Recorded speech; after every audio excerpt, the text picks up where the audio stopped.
ಆ, ಅದೇ ನವೆಂಬರ್ ಕ್ರಾಂತಿ ಅಂದರೆ ಏನು ಅಂದರೆ ಅಶೋಕಣ್ಣನ ಚೇರಿಗೆ ಸುನೀಲ್ ಅಣ್ಣ ಬರ್ತಿದ್ದಾರೆ. ಸೊ ಖಂಡಿತವಾಗೂ ನವೆಂಬರಲ್ಲಿ ಕ್ರಾಂತಿ ಆಗ್ತಿದೆ. ಸುನೀಲ್ ಅವರು ಅಶೋಕಣ್ಣನ ಚೇರ್ ಕಿತ್ಕೊಂಡು ಹೊರಟೋಗ್ತಾರೆ. ಅಶೋಕಣ್ಣ ಪದ್ಮನಾಭ ನಗರ ಜ್ಯೋತಿಷಾಲದಲ್ಲಿ ಇರ್ತಕ್ಕಂಥ ನೆಲದ ಮೇಲೆ ಇರೋ ಚಾಪೆ ಮೇಲೆ ಕುತ್ಕೊಂತಾರೆ. ಇದೇ ನವೆಂಬರ್ ಕ್ರಾಂತಿ. ಇದಾಗಿರೋ ಅಗ್ರಿಮೆಂಟು ಸರ್.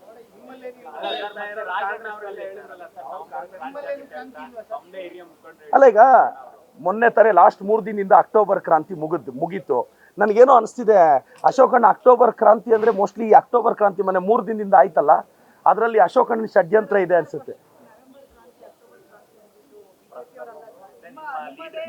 ಎಸ್ ಮೇಡಮ್, ಖಂಡಿತವಾಗೂ ನವೆಂಬರ್ 15ರಿಂದ 30ರವರೆಗೂ ಬದಲಾವಣೆ ಇರ್ಬೋದು ಅಂತ ನೀವು ಮಾತಾಡ್ತಿದ್ದೀರಾ, ನಮ್ಮ ಪಕ್ಷದವರು ಮಾತಾಡ್ತಿದ್ದಾರೆ. ಪ್ರಾಯಶಃ ಇರ್ಬೋದೇನೋ. CM ಯಾರಾಗಬೇಕು, DCM ಯಾರಾಗಬೇಕು ಅಂತ ಹೇಳೋಷ್ಟು ದೊಡ್ಡವನಲ್ಲ ನಾನೊಂದು MLA. ಎಲ್ಲ ಸಮುದಾಯದವರು CM ಆಗಬೇಕು ಅಂತ ನನಗೆ ಆಸೆ ಇರುತ್ತೆ. ಸರ್, ಈಗ ದೈವ ಬಲ, ನನ್ನನ್ನು BJPಯವರು ವಿಷ್ಣುವಿನ ಅವತಾರದಲ್ಲಿ ನೋಡ್ತಾ ಇದ್ದಾರೆ. ಯಾಕೆ ಅಂತ ಹೇಳಲ್ಲ, BJPಯವರು ನನ್ನನ್ನು ವಿಷ್ಣುವಿನ ಮಾಡ್ರನ್ ಅವತಾರ ಯಾಕೆ ಗೊತ್ತಾ? ಅವ್ರು ಮೊನ್ನೆ ಒಂದು ಪದ ಬಳಸಿದ್ರು, ಹಂದಿ ಅಂತ. ಅದರ ಅರ್ಥ ಏನು ಗೊತ್ತಾ? ವರಾಹ ರೂಪಂ ಅಂತ ಕಾಂತಾರದಲ್ಲಿ ಒಂದು ಸಾಲಿದೆ ಗೊತ್ತಾ? ವರಾಹ ರೂಪಂ ಅಂದರೆ ಏನು ಅಂದರೆ ವಿಷ್ಣು 3ನೇ ಅವತಾರ ಹಂದಿಯ ರೂಪದಲ್ಲಿ ಇರುತ್ತಂತೆ. ಅಂದರೆ ಭೂಮಿಯಲ್ಲಿ ಅಸಮರ್ಥರು ಅಯೋಗ್ಯರೆಲ್ಲ ಜಾಸ್ತಿ ಆದಾಗ ವಿಷ್ಣು ಹಂದಿಯ ರೂಪ ತಂದು ಈ ಅಸಮರ್ಥರನ್ನೆಲ್ಲ ಸೋಲ್ಸೋದು. ಸೊ ನನ್ನನ್ನು ಅವರು ವಿಷ್ಣುವಿನ 3ನೇ ಅವತಾರ ಅಂತ ಭಾವಿಸಿದಾಗ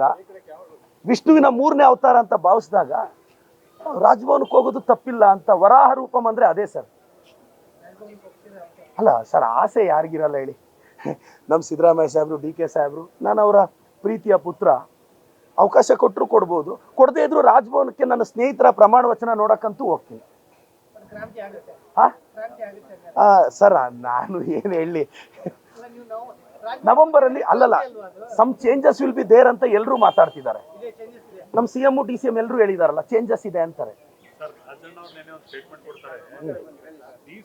DK ಶಿವಕುಮಾರ್ ಅವ್ರನ್ನ CM ಮಾಡಿದ್ರೆ ಕಾಂಗ್ರೆಸ್ ಆಫೀಸ್ಗಳನ್ನ ಮುಚ್ಕೊಂಡು ಬೀಗ ಹಾಕುವಂತ ಪರಿಸ್ಥಿತಿ ಬರುತ್ತೆ ಅಂತ ಯಾರು ಹೇಳಿದ್ದೆ ಸರ್? ರಾಜಣ್ಣ. ನೋಡಿ, ರಾಜಣ್ಣ ಸಾಹೇಬರು ದೊಡ್ಡವರಿದ್ದಾರೆ, DK ಸಾಹೇಬರು CM ಸಾಹೇಬರು ದೊಡ್ಡವರಿದ್ದಾರೆ.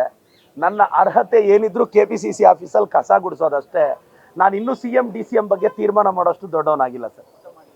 ಅಣ್ಣ, ಅಗ್ರಿ ಟು ಡಿಸಗ್ರಿ, ಇದನ್ನ ChatGPT ಅಲ್ಲಿ ಅರ್ಥ ನೋಡಕ್ಕೆ ಹೇಳಿ sir. I agree to disagree. Thank you sir.